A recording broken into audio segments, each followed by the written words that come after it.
Welcome to दिश academy. हमारे अर्थशास्त्र के वीडियो, इकोनॉमिक्स के वीडियो चल रहे थे जो पीएससी 2023 के लिए हम बना रहे हैं।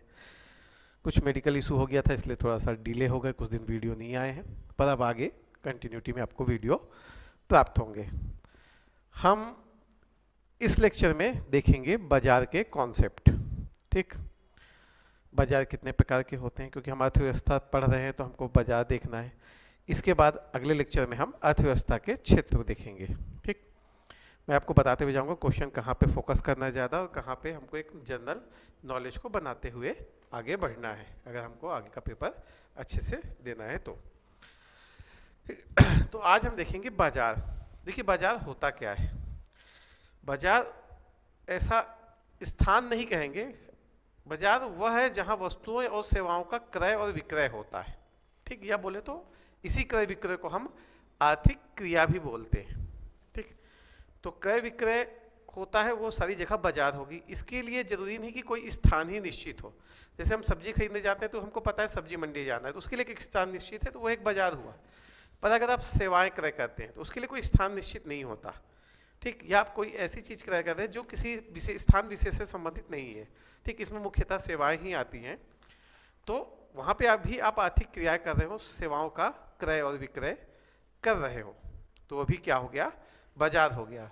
तो बाजार क्या है? बाजार वह जगह है जहां पे आप वस्तुओं या सेवाओं का क्रय विक्रय करते हो। इसी क्रय विक्रय को बोलते हैं आर्थिक क्रियाएं। तो हम ऐसा भी लिख सकते हैं, बाजार वह जगह है जहां पे आर्थिक क्रियाएं की जाती हैं। ठीक, बाजार का क्या भौतिक अस्तित्व आवश्यक है?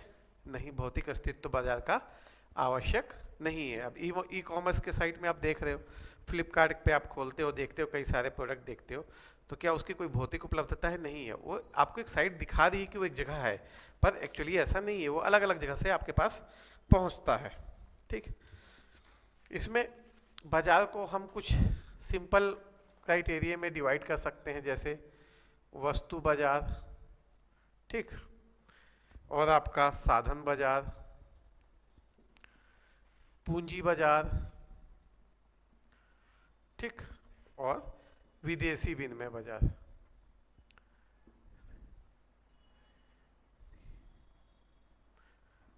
ठीक, वस्तु बाजार क्या होगा? जहां पे वस्तुओं का क्रय विक्रय होता। ठीक, साधन बाजार क्या होगा? जहां पे उत्पादन के साधन, उत्पादन के साधन में यहां मुख्य रूप से श्रम की बात हो रही है। देखिए उत्पादन के साधन में क्या क्या आता है, वह जगह आती है, जमीन आती है, ठीक, उस पर ब्याज आता है, जो आप मतलब लोन लिए रहे हो उस पर ब्याज आता है, श्रम आता है, आप क्योंकि मजदूरी पे करते हो। तो यह जो चीजें हैं ये क्या होती हैं? उत्पादन के साधन कहलाती हैं। इन्हीं के आप हेल्प से क्या करते हो?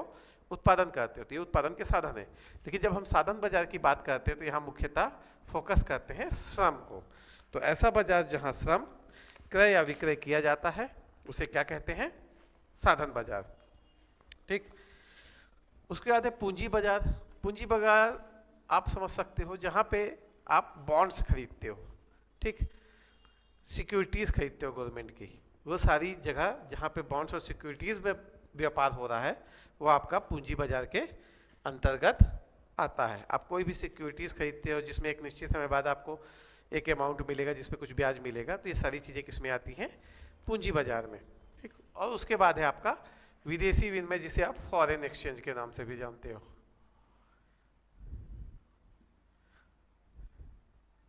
ठीक,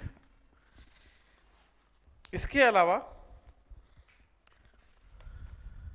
कुछ मार्केट्स की और देखिए छोटी छोटी बेसिक डिफिनेशन है। क्या इसमें सीधे सीधे कई बार सिंगल लाइनर क्वेश्चन पूछ लेता है। वस्तु बाजार है जहां वस्तुओं का क्रय विक्रय होता है, जहां सेवाओं का क्रय विक्रय होता है, जहां श्रम का क्रय विक्रय होता है, जहां पूंजी का क्रय विक्रय होता है। आपको पता होना चाहिए वस्तु बाजार में क्या होगा, साधन बाजार में क्या होगा। ठीक, इसमें एक चीज होती है स्पॉट मार्केट। स्पॉट मार्केट ये क्या होता है? स्पॉट मार्केट, देखिए स्पॉट मार्केट वहां होता है जहां आप पैसे पे करते हो और तुरंत आपको वह वस्तु प्रदान कर दी जाती है। जैसे अगर हम देखें तो अगर शेयर बाजार देखें तो स्टॉक एक्सचेंज, वहां पे आप क्या कर रहे हैं? अगर आप स्टॉक खरीद रहे हैं तो आप पैसा पे कर रहे हैं और तुरंत ही क्या हो रहा है? स्टॉक आपको मिल जा रहा है। ऐसा कोई भी बाजार जहां पे आप पैसा पेमेंट कर रहे हैं और तुरंत ही आपको उसका सामान या प्रतिभूति मिल जा रही है, तो ऐसा मार्केट क्या कहलाएगा? Spot market. इसी में एक होता है आपका फ्यूचर मार्केट। आप लोग जो थोड़ा बहुत शेयर के बारे में नॉलेज रखते होंगे तो वायदा कारोबार भी इसे कहते हैं। इसमें क्या है, आपको जो अधिकार है तुरंत नहीं मिलते, आप पैसे तो देते हो तुरंत, पर अधिकार क्यों नहीं मिलते तुरंत। ये जो पैसे दिए जाते हैं कुछ समय की बाउंडेशन के लिए दिए जाते हैं, 1 महीना, 6 महीना, साल भर। ठीक, तो इसको कहते हैं फ्यूचर मार्केट। मतलब समझिए कि आज से आपको लग रहा है कि आज मैंने जो 100 रुपए का सामान खरीदा वह 2 महीने बाद 200 का हो जाएगा, तो आप उस समय सामान उपलब्ध नहीं था तो आपने उसे 100 रुपए दे दिया कि ठीक है ये सामान मेरा है, पर आप इसको आज मत देना, मेरे को जब 200 रुपए हो जाए, मतलब 2 महीने बाद देना। ठीक, हो सकता है रेट बढ़ भी जाए घट भी जाए, ऐसा जरूरी नहीं कि बढ़े ही, घट भी सकता है, बढ़ भी जाए घट भी जाए। तो आप 2 महीने के लिए उससे ने आपने वायदा कारोबार किया, तो आपको 2 महीने बाद उसकी जो वैल्यू होगी वह मिल जाएगी। घटी हुई तो घटी हुई वाली, अगर आप बेचते हो तो उतनी सिक्योरिटीज आपको मिलेगी और आप चाहो उसको बेच सकते हो। अगर वैल्यू घटी हुई तो आपको घटी हुई मिलेगी। और मान लीजिए यही वैल्यू आपके 2 महीने बाद 200 की हो गई, तो आप 100 रुपए की जो चीज़ खरीदे थे वो आपकी वैल्यू कितनी हो गई, 200 हो गई, तो आपको 100 रुपए प्रॉफिट हुआ। हो सकता है कि वो 50 की ही रह जाए, तो आपको 50 रुपए का फिर क्या हो जाएगा, नुकसान हो जाएगा। तो ये वायदा कारोबार होता है फ्यूचर मार्केट जिसे कहते हैं। ठीक, इसमें तुरंत व्यापार नहीं होता, इसमें वायदा किया जाता है कि हाँ ठीक है, मैंने ये जो भी संपत्ति है या जो भी स्टॉक है या जो भी चीज़ है उसको मैंने इस वैल्यू पे खरीदी है। ठीक, और इसको मैं 2 महीने के लिए, ऐसा करता है 2 महीने बाद मैं इसको लूंगा। ठीक, चलिए इसके बाद बाजार के जो कुछ प्रमुख प्रकार हैं, जैसे कई बार क्वेश्चन पूछता है, उसको देखते हैं। देखिए, जो बाजार के पहले 3 मुख्य प्रकारों को देखते हैं। एक है आपका एकाधिकार। ठीक, फिर है आपका पूर्ण प्रतियोगी। इसको ऐसा नहीं लिखते, थोड़ा सा बदलते हैं लिखने में ताकि आपको आसानी से याद हो। पहले लिखिए पूर्ण प्रतियोगी। ठीक, दूसरा लिखिए अल्पाधिकार। ठीक, फिर आप लिखिए एकाधिकार। इसमें एक और जोड़ लीजिए,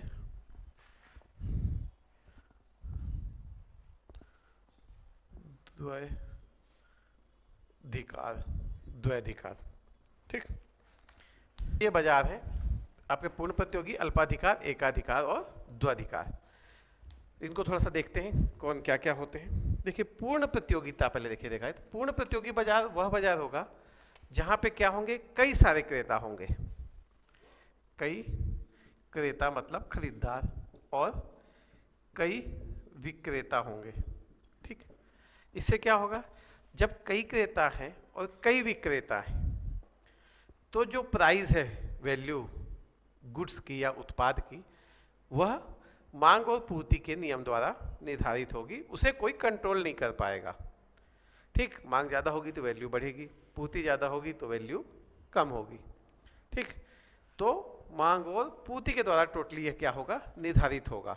इसमें क्रेता चाहे या विक्रेता चाहे कि मैं इस चीज़ को बढ़ा दूं, है ना, इस चीज़ की वैल्यू बढ़ा दूं, तो ऐसा नहीं हो पाएगा, क्योंकि कई विक्रेता रहेंगे, कंपटीशन, पूर्ण प्रतियोगिता रहेगी, किसी में किसी चीज़ का भी प्रतिबंध नहीं होगा। ठीक, यहाँ पे फिर मूल्य कैसे निर्धारित होगा, मूल्य निर्धारित होगा मांग पूर्ति के नियम द्वारा। जब जिस चीज़ की मांग ज़्यादा रहेगी उस चीज़ की वैल्यू ज़्यादा रहेगी। ठीक, जिसकी पूर्ति कम होगी उसकी वैल्यू बढ़ जाती है। आप देखियो कई बार सप्लाई कम होती है तो फिर प्याज 100 रुपये किलो तक चला जाता है। ये कैसे निर्धारित हो रहा है, मांग बढ़ने से, पूर्ति कम होने से। ठीक, मांग तो लगभग देखा जाए तो प्याज की स्टेबल रहती है, पर पूर्ति इनकी घट जाती है। ठीक, तो पूर्ण प्रतियोगी बाजार में क्या होंगे, कई क्रेता होंगे, कई विक्रेता। जब कई विक्रेता हैं, कई क्रेता हैं, तो आप सीधे इंटरफेयर नहीं कर सकते प्राइस पे। ठीक,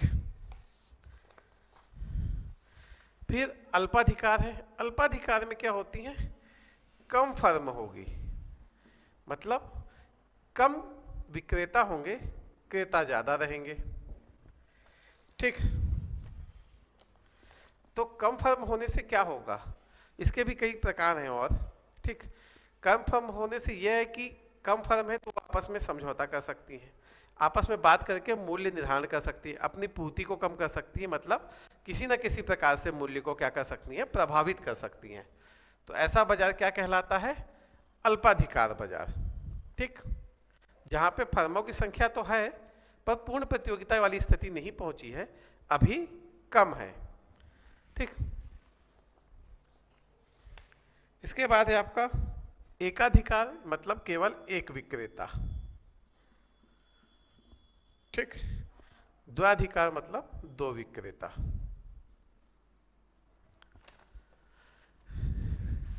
ठीक। एकाधिकार क्लियर समझ में आ रहा होगा आप लोगों को कि केवल एक विक्रेता है। जब एक विक्रेता है तो प्राइस भी उसके हिसाब से ही डिसाइड होगा, क्योंकि अगर मांग हुई और विक्रेता एक ही है तो उसका कोई कंपटीटर नहीं है, वो जो वैल्यू में देगा, अगर जरूरत है तो आदमी लेगा ही। दो अधिकार में जिसमें केवल दो विक्रेता होते हैं, ठीक। तो इतने बाजार हैं आपके इसमें, ठीक। इसमें कुछ बाजार हैं जो आपको और समझने चाहिए, जैसे इसके अगर हम पार्ट देखें तो इसमें एक होता है समझौता युक्त अल्पाधिकार, ठीक। एक होता है समझौता रहित अल्पाधिकार, ठीक।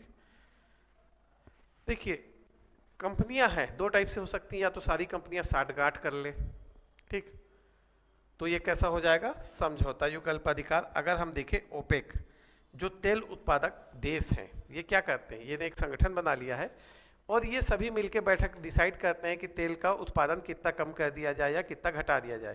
तो इन लोग क्या करते हैं, पूर्ति को प्रभावित करते हैं, जिससे जो क्रूड ऑयल है उसका रेट क्या करता है, घटता या बढ़ता है। तो ये किस टाइप का बाजार हो गया, ये समझौता युक्त अल्पाधिकार हो गया अगर हम ऑयल फील्ड को देखते हैं तो, ठीक। समझौता रहित अल्पाधिकार देखें तो ये अभी तक जो वास्तविक स्थिति है भारत देश की, वह आपकी आती है समझौता रहित अल्पाधिकार में। कंपनियां हैं उनके बीच समझौता भी नहीं है, पर कंपनियां क्या हैं, कम हैं। तो कई बार समझौता नहीं होने के बाद भी चीजें ऐसी हो जाती हैं कि मांग ज्यादा हो जाती है और रेट बढ़ जाते हैं, ठीक। इसके बाद एक चीज आपको ध्यान रखना, एक बाजार और थोड़ा स्पेशल है, उसको ध्यान रखिएगा, एकाधिकारिक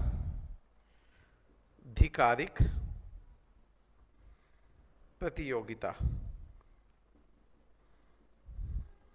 ठीक। इसके जो प्रतिपादक हैं वो चैम्बरलिन है, चैम्बरलिन, ठीक। ये क्या होता है, देखिए यहाँ पे तो ऐसा कोई एकाधिकार होता नहीं है, पर कंपनी क्या करती है, अपने आप को ब्रांड के रूप में स्थापित करती है और अपने आप को दूसरी कंपनी से ब्रांड को डिफरेंट करती है, मतलब वस्तु तो एक ही उत्पादित कर रहे हैं, ठीक। जैसे अगर देखा जाए कि कोई भी कंपनी ले लीजिए, जैसे जीन्स बनाने की कंपनियां है ना, तो लिवाइस अपना ब्रांड बना रही है, ठीक। मुफ्ती हो गया, रेंगलर हो गया, ऐसे बहुत सारे ब्रांड्स हैं जो बना तो जीन्स का पैंट ही रहे हैं, पर अपने आप को ब्रांड के उस पे, ब्रांड वैल्यू पे, ब्रांड के डिजाइन पे अपने आप को दूसरे से अलग दिखाने की कोशिश करते हैं और उसके हिसाब से अपना रेट मांगते हैं। आपको भी पता है कि अगर आप अच्छे ब्रांड पे लेने जाओगे तो आपको वही जीन्स आपको महंगी मिलेगी, लोकल ब्रांड में देखोगे तो हो सकता है आपको दो गुनी तीन गुनी सस्ती भी मिल जाए। तो ये किस प्रकार का बाजार हुआ, ये एकाधिकारिक प्रतियोगिता बाजार हुआ, जिसमें ये जो ब्रांड्स हैं इन्होंने अपने नाम को, अपने ब्रांड के नाम से अपने आप को क्या किया है, दूसरी कंपनियों से अलग दिखाने की कोशिश किए हैं, ताकि ज़्यादा से ज़्यादा लाभ कमाया जा सके, ठीक। तो इतने हैं आपके बाजार के प्रकार, ठीक। यहाँ से क्वेश्चन कई बार पूछ लेता है और सिंपल क्वेश्चन ही पूछता है, जैसे पूर्ण प्रतियोगिता बाजार किसे कहेंगे, अल्पाधिकार बाजार क्या है, द्वैधिकार बाजार क्या है, जैसे ये एकाधिकारिक प्रतियोगिता बाजार क्या है, इस टाइप से ही क्वेश्चन सामान्यतः पूछे जाते हैं, ठीक। और बहुत कठिन चीज नहीं है, सिंपल सी उनकी जो वर्ड्स हैं उसमें ही आपको पता चल जाएगा कि कौन सी चीज़ क्या है। ठीक। अच्छा, जब हमको कीन्स पढ़ रहे थे तो हमने एक समष्टि अर्थशास्त्र बोला था, तो एक होता है व्यष्टि अर्थशास्त्र। अभी हम लोग परिभाषा ही पढ़ रहे हैं जस्ट, है ना। इसके बाद कल से हम जब अर्थशास्त्र के क्षेत्र पे जाएंगे तब हम मतलब आज का लेक्चर में हमारी परिभाषाओं का जो टॉपिक है वो खत्म हो जाएगा, जहाँ से सिंगर सीधे सीधे क्वेश्चन पूछता है। कल हम पढ़ेंगे अर्थशास्त्र के क्षेत्र, प्राथमिक द्वितीयक और तृतीयक वाले। ठीक। अगला वीडियो आपका अर्थशास्त्र के क्षेत्र पे रहेगा।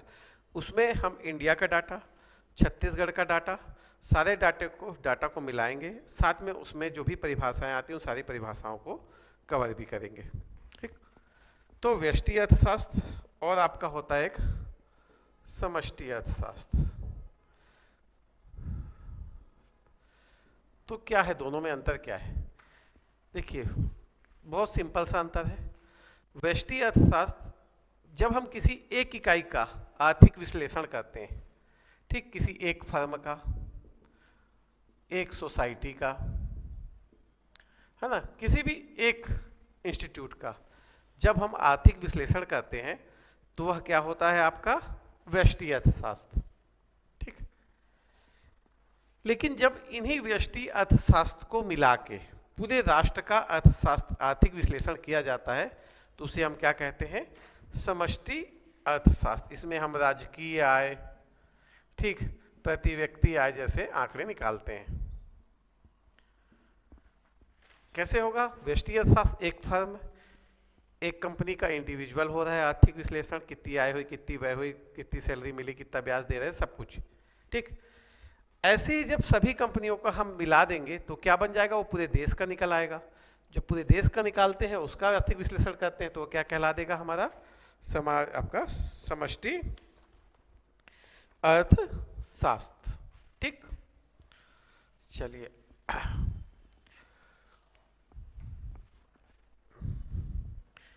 आगे देखते हैं। आगे है मांग का नियम।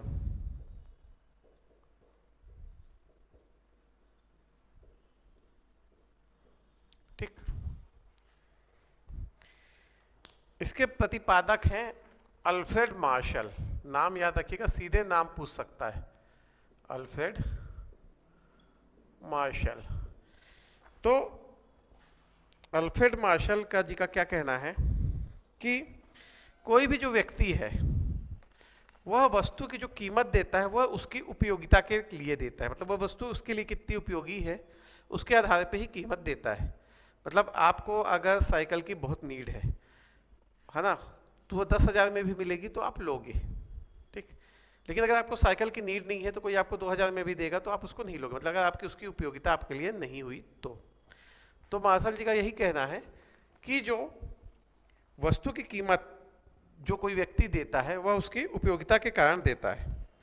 लेकिन अगर उपभोग में वृद्धि हो जाए, ठीक, ज़्यादा लोग डिमांड करें, ज़्यादा उत्पादन होने लगे, उपभोग में ज़्यादा वृद्धि हो जाए तो वस्तु की उपयोगिता कम हो जाती है। अब इसको कैसे सोचेंगे? जैसे मोबाइल को देखिए, जब मोबाइल नया नया आया था तो महंगा था, ठीक, लोग बिल बहुत आते थे। लेकिन जैसे जैसे उसके उपभोग में वृद्धि हुई तो क्या हुआ? उसका उत्पादन बढ़ता गया, उसकी उपयोगिता कहा जाए तो कम होती गई, उसका रेट क्या हो गया? धीरे धीरे धीरे धीरे डाउन हो गया। आज की डेट में देखिए मोबाइल बहुत सस्ते हैं, कॉल रेट्स बहुत सस्ती हैं। तो यही है मांग का नियम कि जैसे जैसे उपयोग वस्तु का उपभोग बढ़ेगा तो उसकी उपयोगिता में क्या होगा? कमी आने लगेगी और इससे क्या होगा? आपका मूल्य घटेगा, और मूल्य घटेगा तभी वस्तु की मांग भी बढ़ेगी। ठीक। मूल्य घटेगा तो क्या बढ़ेगी? वस्तु की मांग। तो यहां पे एक मांग वक्र भी बनता है। देखिए इसको वक्र से समझते हैं कि वस्तु का मूल्य मान लीजिए 100 रुपए, 200 रुपए, 500 रुपए। ठीक। वस्तु की मांग है यहाँ पे आपके 10, 5, 2। ठीक। तो जब वस्तु का मूल्य कम रहा, ठीक, अल्फ्रेड जी का कहना यही था कि जैसे जैसे आपका उपभोग बढ़ेगा, वस्तु की उपयोगिता कम होगी, वस्तु की उपयोगिता कम होगी तो वस्तु का मूल्य गिरेगा। ठीक, वस्तु का मूल्य गिरेगा मतलब वस्तु का मूल्य इसलिए गिराया जाता है ताकि उसके उपभोग में वृद्धि हो, और यह तब होगा जब आपके मूल्य में कमी हो। आप सीधे सीधे मोबाइल के एग्जांपल से समझिए कि पहले मोबाइल बहुत महंगा था, कुछ लोग ही ले पाते थे। क्या था? उपयोगिता थी, ज्यादा उपयोगिता थी, वही लोग ले रहे थे जो उसको अफोर्ड कर पा रहे थे। धीरे धीरे उसका उत्पादन बढ़ा, उपभोग में क्या हुई? वृद्धि हुई। हर आदमी मोबाइल चाहने लगा, वृद्धि हुई, ज्यादा से ज्यादा उत्पादन शुरू हो गया। ज्यादा उत्पादन हुआ तो उसकी उपयोगिता कम हुई, उपयोगिता कम होने से वस्तु का रेट कम हो गया। अभी आप देखो तो मोबाइल आपको अच्छे अच्छे मोबाइल आपको 5-10 हजार में मिल जाएंगे। ठीक, तो उत्पादन बढ़ेगा। ये सारी चीजें एक दूसरे से कनेक्टेड हैं। उपभोग जितना होगा उत्पादन उतना बढ़ेगा, उत्पादन बढ़ेगा तो वैल्यू कम होगी, वैल्यू कम होगी तो मांग बढ़ेगी, और यही मांग का नियम है। मांग बढ़ेगी तो फिर उत्पादन बढ़ेगा। समझिए जैसे मान लीजिए कि जब वस्तु की कीमत 100 रुपए थी, ठीक, तो इसे 10 लोग खरीदते थे। लेकिन जैसे जैसे वस्तु की कीमत बढ़ती जाएगी तो क्या होगा? इसके खरीदार कम हो जाएंगे। 100 था 10 हुए, 200 हुआ 5 लोग ही खरीद रहे, 500 हो गया रेट 2 ही लोग खरीद रहे। मतलब वस्तु की कीमत अगर बढ़ती जाती है तो क्या होगा? वस्तु के जो उपभोग है वह कम हो जाएगा। यह जो मांग वक्र है यह उपभोक्ता के हिसाब से बनता है। ठीक, तो वस्तु की कीमत जैसे जैसे बढ़ेगी उसका उपभोग क्या हो जाता है? कम हो जाता है। इसे मांग वक्र भी कहते हैं। मांग वक्र की जो ढाल रहती है वो किस तरफ है? दाईं तरफ है। क्वेश्चन पूछ सकता है मांग वक्र के बारे में, बेसिक क्वेश्चन। ठीक, मांग के बाद अगला नियम आता है आपका पूर्ति का नियम।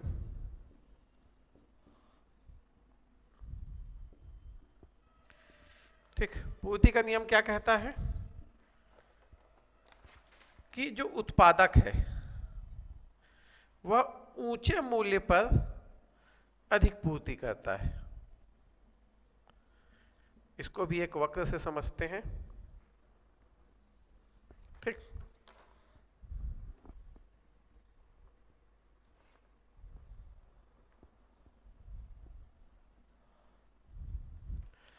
देखिए क्या बोला गया। पूर्ति का जो नियम है वह यह कह रहा है कि जो उत्पादक है वह ऊंचे मूल्य पे अधिक पूर्ति करता है। सीधी सी बात है, अगर मेरे पास मैं कुछ बेच रहा हूं, ये किसके हिसाब से बनता है? जो पूर्ति वक्र है ये उत्पादक के हिसाब से बनेगा। अगर मैं किसी चीज को बेच रहा हूं, ठीक, तो मैं चाहूंगा वो ज्यादा कीमत पे ज्यादा बिके, कम कीमत पे कम बिके। ठीक है ना, सेम कॉन्सेप्ट है। तो जब वस्तु की कीमत 100 रुपए थी तो जो उत्पादक है वो चाह रहा था कि कम यूनिट बिके, लेकिन 500 पे उत्पादक सबसे ज्यादा बेचना चाहेगा। तो जो आपका पूर्ति का जो वक्र है वो हमेशा इस ऐसा बनेगा। ठीक, उत्पादक क्या चाहेगा? कम कीमत पे कम बिके, ज्यादा कीमत पे वह ज्यादा बेचे। ठीक,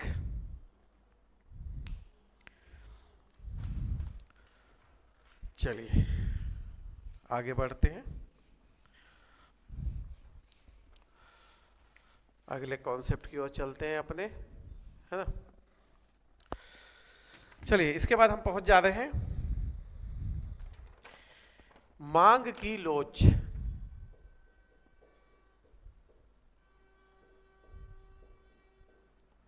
ठीक, मांग की लोच क्या है? देखिए, मूल्य के परिवर्तन के स्तर पे वस्तु के मांग में होने वाला परिवर्तन ही मांग की लोच कहलाता है। ठीक, क्या मूल्य परिवर्तन होगा, उसके अनुसार वस्तु की मांग कैसे परिवर्तित हो रही है, ये जो अनुपात है यही आपका मांग की लोच कहलाता है। मूल्य हो सकता है मूल्य 5% घटे, मांग 15% बढ़ जाए, तो ये क्या हो गया? मांग की लोच हो गया। हो सकता है जो वैल्यू है वो 10% राइज हो तो मांग उसकी 20% घट जाए।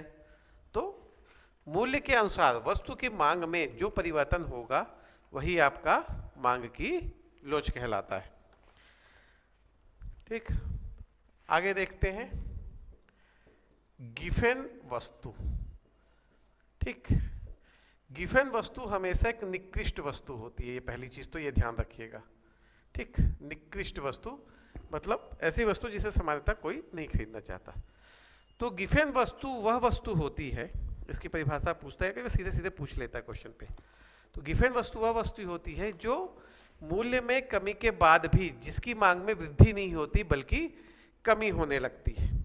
तो आप बोलोगे ऐसी कौन सी वस्तु है जो मूल्य में कम होने के बाद भी जिसकी मांग में वृद्धि ना होकर कमी होने लगे। देखिए ऐसे कोई वस्तु डिसाइड नहीं है, ये कंडीशन पे डिसाइड होता है।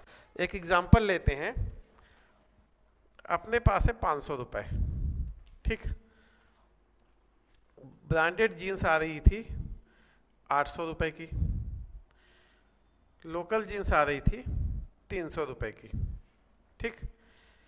500 रुपए था तो आपने पहले लोकल जीन्स खरीद ली, ठीक। अगर पैसे 500 रुपए हैं, आपने कहा चलो यार लोकल जीन्स खरीद लेते हैं, 200 रुपए तो अपने बच रहे।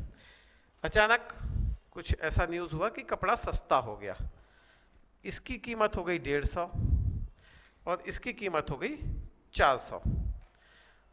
इसकी कीमत हालांकि गिरी, फिर भी अब व्यक्ति इसको ना खरीद के ब्रांडेड चीज खरीदेगा, होगा ऐसा?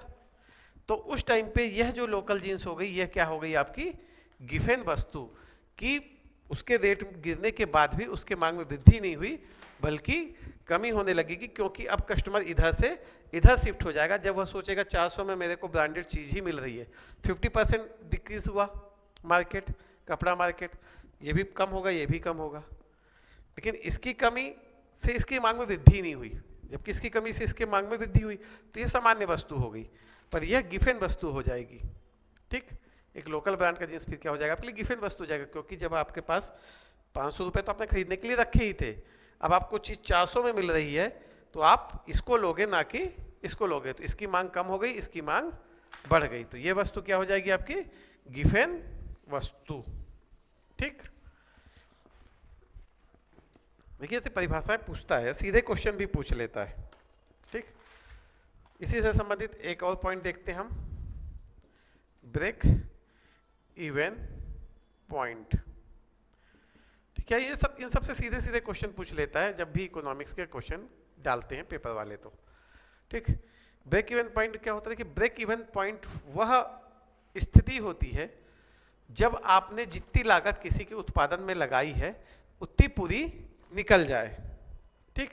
मतलब ये शून्य लाभ की स्थिति होती है, आप जितना लगा रहे हो उतना ही पा रहे हो, ठीक। मतलब आपने किसी चीज के उत्पादन में अगर 100 रुपए लगाया और आपको मिला भी वापस 100 रुपए, प्रॉफिट नहीं हुआ, जितना आपकी लागत थी उतना ही आपको मिला, तो ये स्थिति क्या कहलाती है ब्रेक इवन पॉइंट।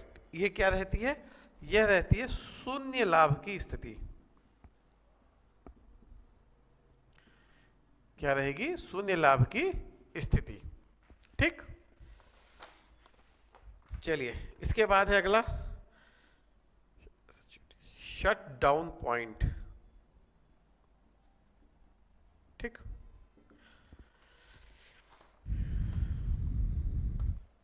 देखिए शट डाउन पॉइंट किसी कंपनी का या किसी उत्पादक का वह स्थिति होता है जब वह जो वस्तु बना रहा है उसमें सिर्फ परिवर्तनीय लागत निकाल पाए,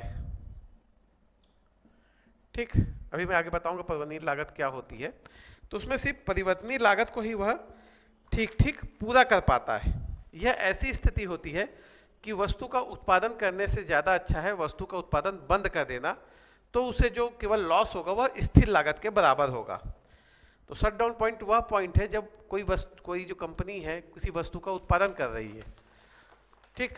इसके लिए आपको परिवर्तनीय लागत जानना पड़ेगा और स्थिर लागत जानना पड़ेगा, दोनों को अभी हम देखेंगे, ठीक। दो चीजें होती हैं कोई भी कंपनी में, कोई भी उत्पादन में, एक परिवर्तनीय लागत होती है, एक स्थिर लागत होती है, ठीक। परिवर्तनीय लागत में क्या आता है, परिवर्तनीय लागत में आता है कच्चा माल और श्रम, ठीक। स्थिर लागत में आता है जो आपकी बिल्डिंग हो गई, ठीक, मशीनें जो लगी हैं वो स्थिर लागत में आता है।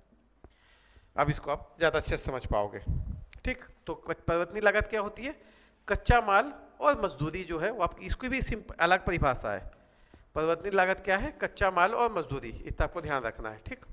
स्थिर लागत में क्या जाता है, जो बिल्डिंग मशीन जो भी प्रेमाइसेस है ये सारी चीजें आपकी आती हैं स्थिर लागत में, ठीक। मशीनें हो गए, जो प्लांट आपने लगाया है, ये सारी चीजें आती हैं स्थिर लागत में।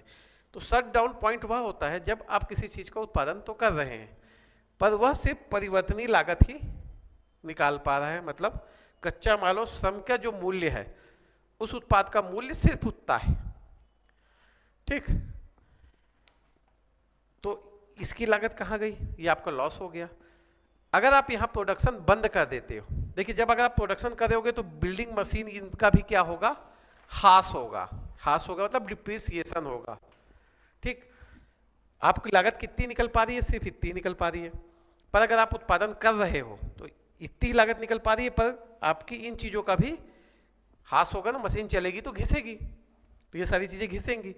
और अगर आप उत्पादन कर देते हो तो आपको ये चीज नहीं मंगानी पड़ेगी, दोनों चीज, ये दोनों चीज बच गई। सिर्फ लॉस जो इसका डिप्रिसिएशन का है उतना ही होगा, तो आपका लॉस कम हो गया। तो ऐसी स्थिति में इसी को शटडाउन पॉइंट बोलते हैं, जब आप केवल परिवर्तनीय लागत के बराबर ही उत्पादन कर पा रहे हो। तो इससे बेटर कि आप उत्पादन बंद कर दो, तो आपकी परिवर्तनीय लागत लगना बंद हो जाएगी, ना आपको कच्चा माल की जरूरत पड़ेगी, ना श्रम की जरूरत पड़ेगी, सिर्फ जो इसका डिप्रिसिएशन है वही आपका लॉस होगा। अभी कितना लॉस हो रहा है, इन दोनों खरीदने का तो जो लॉस हो रहा है, साथ में इसके घिसावट भी इसकी हो रही है। तो यह होता है आपका शट डाउन पॉइंट, जिस स्थिति पे प्लांट को बंद करना ज़्यादा फायदेमंद होता है उसको चलाने की अपेक्षा। ठीक, इसमें एक पॉइंट याद कीजिएगा, उत्पादन लागत। उत्पादन लागत क्या होती है, उत्पादन लागत देखिए, अगर आप इन दोनों को देखें हैं तो उत्पादन लागत हो जाएगा आपका परिवर्तनीय लागत, लागत प्लस स्थिर लागत। ठीक, इसी से आपका उत्पादन लागत मिलेगी, मतलब कि वस्तु का उत्पादित करने में कितना खर्चा आया। ठीक, क्लियर होगा मेरे ख्याल से ये आपको। अगर इसमें कोई डाउट हो तो आप पूछ सकते हैं। ठीक,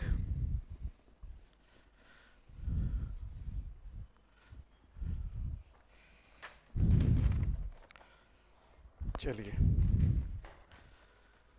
अगला जो पॉइंट है हमारा वह है एंजल का उपभोग नियम।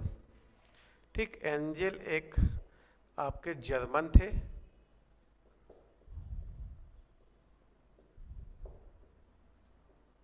ठीक, एक जर्मन इकोनॉमिस्ट थे। इन्होंने बताया था कि किसी व्यक्ति की आय बढ़ती है तो उसके जीवन में किस किस प्रकार के परिवर्तन आते हैं, उसी को एंजल का उपभोग नियम कहा। इनके 3 पॉइंट हैं, 1 2 3, तीनों ही याद रखिएगा, सीधे क्वेश्चन यहाँ से उठ सकता है कि एंजल के उपभोग नियम में बताया गया है। क्या बताया गया है, देखिए, आय में वृद्धि के साथ, आय अगर बढ़ती है तो जो भोजन में खर्च करता था व्यक्ति, भोजन में खर्चे का जो अनुपात था, वह अनुपात में, भोजन व्यय अनुपात में क्या होगी, कमी आएगी। ठीक, मतलब अगर आपकी आय बढ़ रही है, भाई सीधी सी बात है, आप 1000 रुपये कमाते थे, आप 100 रुपये का भोजन कर रहे थे। ठीक, आप 2000 रुपये कमाते हो तब भी आप जो भोजन है वो 100 रुपये का, चलो बहुत अच्छा कर लोगे तो 120 का कर लोगे, थोड़ा सा बढ़ा लोगे, लेकिन जो अनुपात है, अब देखोगे 1000 में 100 और 2000 में 100 या 150 भी कर लो तो चलो, तब भी वह अनुपात पिछले अनुपात से कम होगा। तो आय में वृद्धि के साथ भोजन व्यय अनुपात में कमी आती है। ठीक, मकान व कपड़ा जो आप खरीदते हो वह उसका व्यय अनुपात स्थिर रहता है। मतलब अगर आप अभी 10% मेंटेनेंस में दे रहे थे मकान के और 10% का अपने लिए कपड़ा खरीद रहे थे, तो ये लगभग स्थिर ही रहता है। अब आप घर को थोड़ा ज़्यादा सजाओगे, आपकी आय बढ़ती है तो, और कपड़े थोड़ा और ज़्यादा अच्छे पहन लोगे या 2-4 सेट एक्स्ट्रा ले लोगे। ठीक, लेकिन शिक्षा, स्वास्थ्य, मनोरंजन पे आपका खर्चा बढ़ जाएगा। मनोरंजन का जो आपका व्यय अनुपात में क्या होगी, वृद्धि होने लगेगी। सही बात है, अगर आप इसको अपने लाइफ में एक बार सोच के देखो तो आप लगभग इसी प्रकार से हर व्यक्ति काम करता है। आपका ज़्यादा आय होगी तो आप चाहोगे कि आपके बच्चों को अच्छी शिक्षा मिले, अच्छा स्वास्थ्य मिले, आप भी 1 लाख रुपए महीना फीस वाले में बच्चों को भेजो, और सॉरी 1 लाख रुपए साल फीस वाले में बच्चों को भेजो। ठीक, या 2 लाख रुपए ईयरली फीस है आजकल, आप बेसिक एजुकेशन की भी वहाँ भेज दो, 1 से 1.5 लाख रुपए तो एवरेज चल रहा है। शहर में, है ना, वहाँ भेजो। स्वास्थ्य, आप भी चाहोगे कि आप प्राइवेट इस हॉस्पिटल के प्राइवेट वार्ड में जाके आराम से इलाज कराओ, ठीक। मनोरंजन, आप भी चाहोगे कि जाके अंटार्कटिका वर्ल्ड देखे, मल्टीप्लेक्स में पिक्चर देखे, तो इन सब में व्यय अनुपात में वृद्धि होती है। यही है एंजल का उपभोग नियम कि आय बढ़ने के साथ आपके भोजन व्यय में का जो अनुपात रहता है वह कम हो जाता है। मकान व कपड़े का जो व्यय अनुपात है वह स्थिर रहता है। शिक्षा, स्वास्थ्य, मनोरंजन का जो व्यय अनुपात है वह उसमें वृद्धि हो जाती है, ठीक। चलिए, एंजल के उपभोग नियम के बाद अगले जो है, अगला है से का बाजार सिद्धांत। से एक अर्थशास्त्री थे,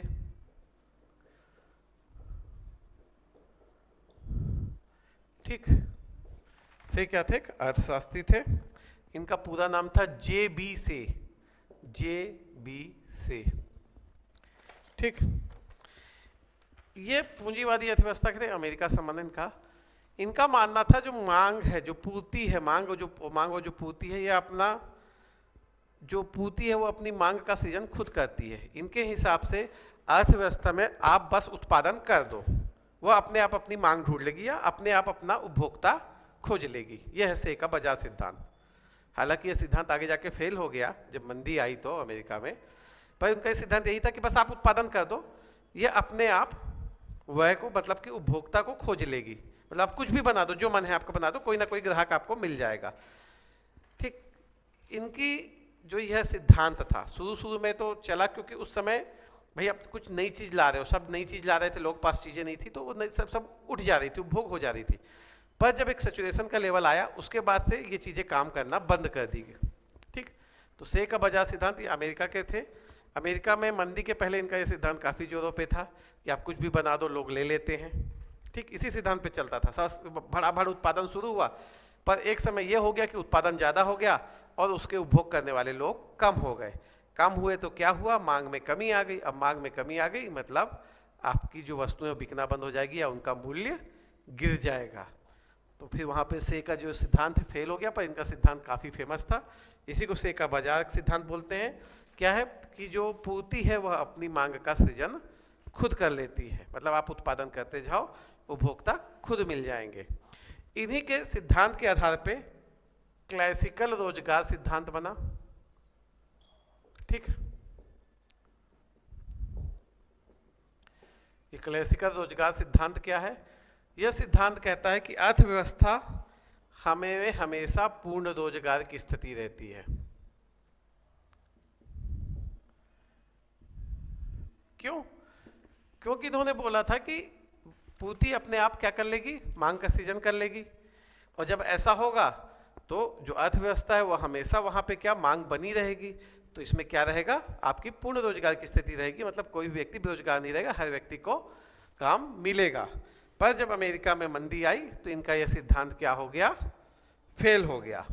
इसके बाद आते हैं कीन्स का रोजगार सिद्धांत,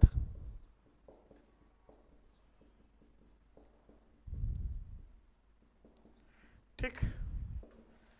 कीन्स का रोजगार सिद्धांत, कीन्स जो है ये मंदी से संबंधित है। ये मंदी आई, ये जो इनका जो ये स्ट्रक्चर था वो फेल हो गया, तो फिर कीन्स आए जो किससे संबंधित है, मंदी से संबंधित है। सीधे क्वेश्चन पूछा जाता है, अर्थशास्त्री जो कीन्स है उनका संबंध है, उनको ध्यान रखिएगा, उनका संबंध है मंदी से, ठीक। तो कीन्स का जो सिद्धांत है मंदी का, वह यह कहते हैं कि अर्थव्यवस्था जब अवसाद की स्थिति में हो तो समग्र मांग में वृद्धि लाके उसको अवसाद की स्थिति से बाहर लाया जा सकता है। और समग्र मांग में वृद्धि कैसे आएगी, जब समग्र व्यय में वृद्धि लाई जाए। और समग्र व्यय में वृद्धि कौन लाएगा, अगर भारत को देखें तो यहाँ पे जो सरकारें हैं जो सपोर्ट करती हैं, कोई भी अर्थव्यवस्था हो जहाँ पे गवर्नमेंट होता है वह सपोर्ट करे। तो अर्थव्यवस्था कीन्स का रोजगार सिद्धांत क्या है, अर्थव्यवस्था का जो सिद्धांत है इसका रोजगार का, वह यह है कि बेरोजगारी अर्थव्यवस्था में क्यों आएगी, समग्र मांग की कमी के कारण। अभी इसको समझते हैं, बेरोजगारी आएगी समग्र मांग में कमी के कारण।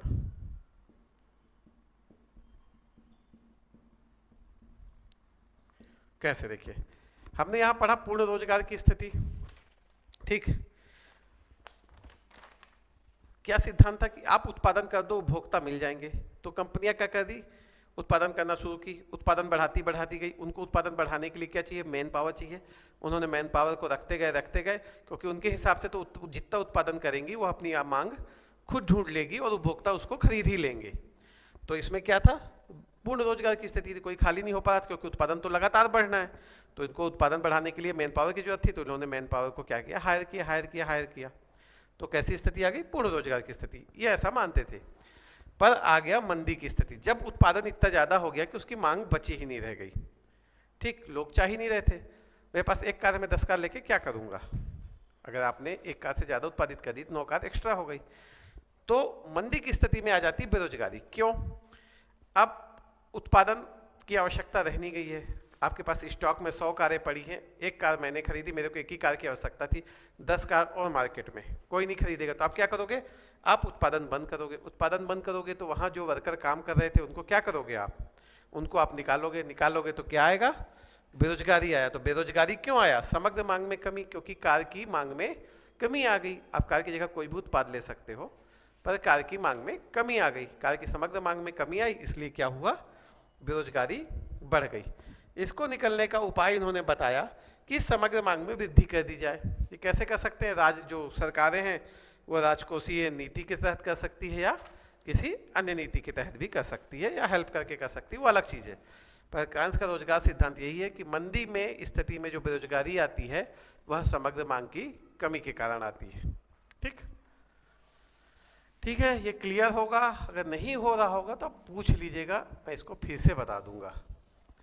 ठीक, देखिए उत्पादन और उपभोक्ता जो भी चीज़ है, ये पूरा बाजार जो चल रहा है ना, सिर्फ मांग और पूर्ति के नियम से ही चल रहा है आज की डेट में। तो और क्योंकि अब सरकारों का सीधे से उतना ज़्यादा नियंत्रण है नहीं उत्पादन में। हर सरकार कहीं ना कहीं से लिबरल हो गई है। आपको ग्लोबलाइजेशन है, जब से IMF का 1991 में भारत ने IMF से लोन लिया है, तब से भारत सरकार को जो लिबरलाइजेशन करना पड़ा, ग्लोबलाइजेशन करना पड़ा, उससे जो भारत की भी जो मार्केट है वह कैसी हो रही है, पूंजीवादी हो रही है। सरकार का नियंत्रण तो है पर काफ़ी कम है। उस समय की स्थिति से अभी देखा जाए तो सरकार का नियंत्रण काफ़ी कम है। काफ़ी सारे सेक्टर्स का क्या हो गया, प्राइवेटाइजेशन हो गया, प्राइवेट सेक्टर के लिए फ्री कर दिया गया है। तो यहाँ पे जो भी चीज़ नियंत्रित हो रही है वो सिर्फ मांग और पूर्ति के कारण हो रही है। अभी लोगों का आय बढ़ रहा है तो लोग कार खरीद रहे हैं, बाइक खरीद रहे हैं। ठीक, उनकी उत्पादन वृद्धि हो रही है। जब उनकी उत्पादन वृद्धि होगी तो वहाँ पे लोगों के लिए रोजगार बढ़ेगा। पर एक समय ऐसा आएगा जब सबके पास कार होगी, सबके पास बाइक होगी। ठीक, तो फिर क्या होगा, फिर उत्पादन का जो मांग है वो क्या हो जाएगी, कम हो जाएगी। और यह स्थिति ज़्यादातर आपको विकसित अर्थव्यवस्था में दिखेगी, क्योंकि वहाँ पे लगभग सेचुरेशन का लेवल पहुँच चुका रहता है। लोगों को नए उत्पाद की जरूरत ही नहीं रहती, उनके पास ऑलरेडी सारी चीज़ें हैं। भारत अभी उभरता हुआ मार्केट है, यहाँ पे लोग धीरे धीरे मिडिल क्लास का लेवल बढ़ रहा है, अपर मिडिल क्लास का लेवल बढ़ रहा है, लोगों की आय बढ़ रही है।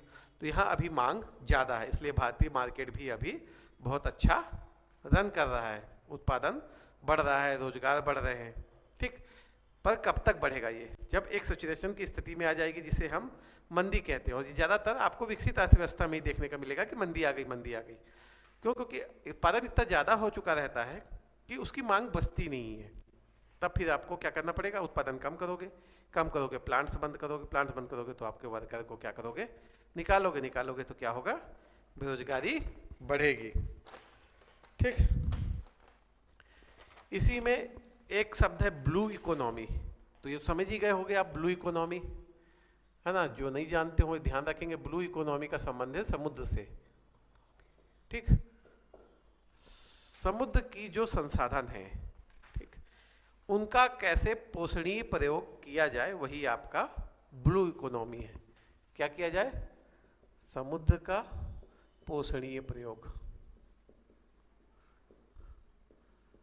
ठीक, कैसे इसका उपयोग किया जा सके, उसका वही आपका ब्लू इकोनॉमी है। इसके बाद एक आखिरी परिभाषा है आपकी, गांधीवादी अर्थशास्त्र। इसको ध्यान रखिएगा। देखिए, गांधीवादी अर्थशास्त्र भी वर्ग व्यवस्था को नहीं मानता। ठीक, पर यह क्या नहीं है, यह मार्क्सवादी नहीं है। मार्क्सवादी भी आपके वर्ग जो स्ट्रक्चर है उसको नहीं मानता। मार्क्स का भी मानना है कि यह जो वर्ग है यह नहीं होना चाहिए, समाज में एकरूपता होनी चाहिए। गांधी जी भी मानते थे कि वर्ग नहीं होने चाहिए, lower class, upper class, middle class, है ना, ये वर्ग नहीं होने चाहिए। गांधी जी का कहना था शोषण ना हो, है ना, और जो पूंजीपति है, जिनके पास संपत्ति है, वह एक न्यास के रूप में उस संपत्ति को रखे और उसका प्रयोग किस लिए करे, सामाजिक उत्थान के लिए करे, गरीबों की मदद के लिए करे। ठीक, तो गांधी जी भी ये जो अर्थव्यवस्था का मॉडल था, ठीक, इसे कहते हैं गांधीवादी अर्थव्यवस्था। वर्ग व्यवस्था नहीं होनी चाहिए, शोषण नहीं होना चाहिए। जो उद्योगपति हैं वह एक न्यासी के रूप में संपत्ति का धारण करे और उसका प्रयोग समाज के हित में करे, समाज के उत्थान में करे। एक्चुअली ऐसा होता नहीं है, पर सीधे सीधे कई बार पूछ सकता है गांधीवादी अर्थव्यवस्था में शामिल हैं ये टर्म्स, तो इसको थोड़ा सा ध्यान रखिएगा। आज के लेक्चर को यहाँ समाप्त करते हैं। अगले लेक्चर में हम अर्थशास्त्र के क्षेत्र से चालू करेंगे। अब हमारे लेक्चर्स में पूरे करंट के डाटा समाहित होंगे आगे से, ठीक, पूरा आर्थिक समीक्षा, बजट, सब कुछ इसमें अब समाहित हो जाएगा, सारे के आंकड़े समाहित होंगे, क्योंकि हर एक क्षेत्र को हम पढ़ेंगे, उसको करंट के साथ क्या कर देंगे, मैच कर देंगे, करंट के साथ उसको मिला देंगे, उसमें करंट के डाटा को अपडेट कर देंगे, ताकि क्वेश्चन, देखिए क्वेश्चन अर्थशास्त्र में मैक्सिमम तो आंकड़ों से पूछता है, ठीक, कई बार क्वेश्चन, एक दो क्वेश्चन इन सब परिभाषाओं से भी पूछ लेता है, और बेसिक नॉलेज तो जरूरी है, नहीं तो अगर आपको थोड़ा भी इधर उधर घुमा दिया किसी क्वेश्चन में तो फिर एक नंबर से भी लोग फेल हो जाते हैं, है ना, तो एक नंबर भी हम हमारे गलत ना हो, इसकी कोशिश हम करेंगे।